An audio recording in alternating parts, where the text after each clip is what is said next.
Je pense, Patrick, qu'on va aller faire un peu de judo, c'est ça? Ah, bah il dit tout, lui, dès le début. Il n'y a aucun suspense. Il y a aucun suspense. Si. Bon, en tout cas, le film dont je vais vous parler, c'est un film que les Iraniens n'auront aucune chance de voir sur les écrans de leur cinéma, ni ailleurs, d'ailleurs, sur aucun écran, quel qu'il soit. Pourquoi ? Allez-vous me dire, et tu vas me le demander, pourquoi ? Et pourquoi, Eh Patrick? ben, pourquoi ? Parce qu'il y a deux raisons majeures à cela. La première est que le film est co-réalisé par un Israélien, donc déjà, c'est foutu. Et comme si ça suffisait pas, en deuxième lame, comme l'a écrit un quotidien conservateur iranien, alors ça je l'ai lu sur Internet parce que je le lis pas en permanence, ce quotidien conservateur iranien qui s'appelle Farnik Tegan, et qui nous dit que ce film évoque un sujet sensible. Oui, ça c'est du diplomatique. Le film nous raconte comment le gouvernement iranien va presser une athlète de déclarer forfait, et ce pour la seule raison que celle-ci risque, je dis bien, risque de rencontrer en finale une autre athlète, et là aussi un crime, israélienne. Voilà. Donc tout ça, c'est le sujet du film Tatami. Alors, avec un film comme ça, vous avez tout de suite compris qu'il s'agit de judo. Même Hervé qui a pas manqué qui a pas manqué une seule épreuve des JO, avait compris. Alors, une nouvelle fois, il s'agit d'un film réalisé d'après des faits réels. Bon, enfin. Pour être exact, de nombreuses athlètes iraniennes ont été confrontées à des telles pressions. Mais le film ne s'appuie pas sur un cas précis. Donc il s'agit bien d'une fiction qui a été écrite et réalisée donc par deux personnes, Guy Native et Zaramir Ebrahimi, pour dénoncer en fait une réalité et pour montrer le courage que doivent avoir ces athlètes pour se dresser contre le pouvoir des mollahs.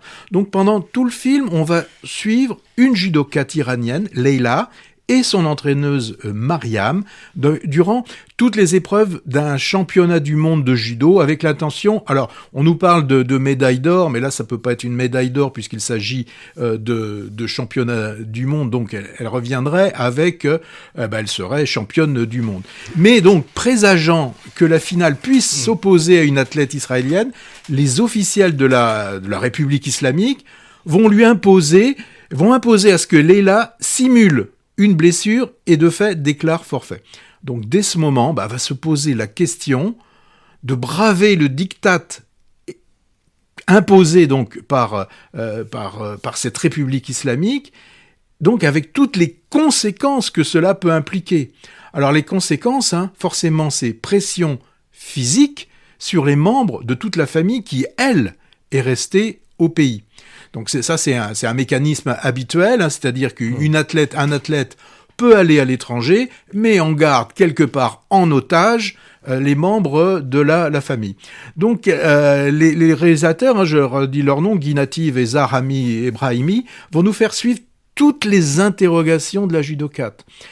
Et pour renforcer ce climat, cette tension, et nous la rendre palpable à nous, spectateurs, ils ont choisi un format de cadre quasiment carré et une image mais hyper contrastée en noir et blanc. Bon, ça fonctionne plutôt bien. Nous aussi, spectateurs, à l'image de Leila, nous avons par moments, j'allais dire, le souffle coupé et une envie irrépressible de sortir de ces salles sombres, basses de plafond où se déroulent les épreuves. Donc, il vous faudra attendre la sortie de la salle et d'être dans la rue pour reprendre un peu votre souffle.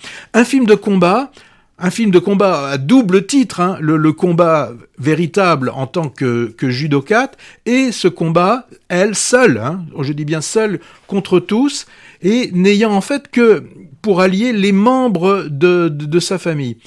L'autre personnage qui est intéressant, celle qui est à côté d'elle, c'est la coach, et c'est certainement celui que j'ai trouvé justement le plus intéressant parce qu'elle fait l'interface entre les mollahs et les judokates.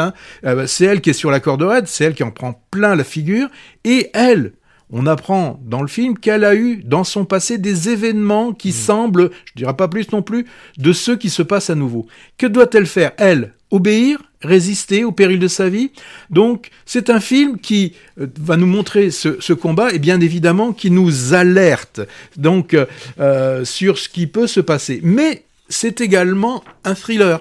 c'est quand même un thriller, c'est donc un film de cinéma. Bon, alors l'interprétation des deux actrices principales est très forte, hein. Magnifiée en plus, hein, avec ce choix de noir et blanc. Les combats bon, j'y comprends rien moi dans les combats, mais ils sont filmés on nous dit plein de mots là que je comprends pas, sont filmés au plus près des athlètes.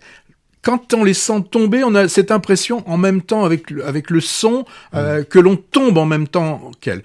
Alors moi j'y vois quand même, il y a un bémol, hein, dans ce film pour moi. Oui, non, enfin, quelque chose que j'ai senti beaucoup moins travaillé, ce sont les officiels iraniens, où je trouve que la charge, alors je vais employer un mot, mais manque un peu de subtilité. Ça pourrait être un peu plus défini. Il y a un peu trop de manichéisme. Bon, c'est vrai que c'est des pourris, mais voilà, je pense que il y a des fois des choses qui sont mieux senties, et ça c'est ce qui m'a un petit peu gêné. Mais au final, ça reste un film fort.